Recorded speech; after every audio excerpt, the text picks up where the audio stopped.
Hello everyone, আমি আয়ুষী। আমার চ্যানেলে তোমাদের সবাইকে স্বাগত।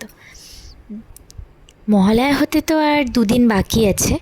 দুর্গাপুজো শুনলেই আমাদের সবার মনটা আনন্দে ভরে ওঠে, আর তার সাথে সাথে মাথায় চলে আসে শরতের মেঘ, কাশফুল আর পদ্ম। আমার ছাদ বাগানেও অগত্যা পদ্ম ফুটছে। অনেক দিন ধরেই বাড়িতে একটা মাটির থালা পড়েছিল, ভাবছিলাম কিছু একটা আঁকবো। তারপর ভাবলাম ছাদ বাগানেও যখন পদ্ম ফুটছে তো পদ্মই আঁকা যাক, ভালোও লাগবে পদ্ম একটা পেন্টিং করলে।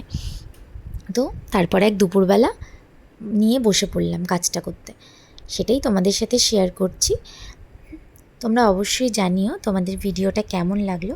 তোমাদের সুন্দর সুন্দর কমেন্টস পড়লে আরও বেশি মোটিভেশন লাগে ভালো কাজ করার।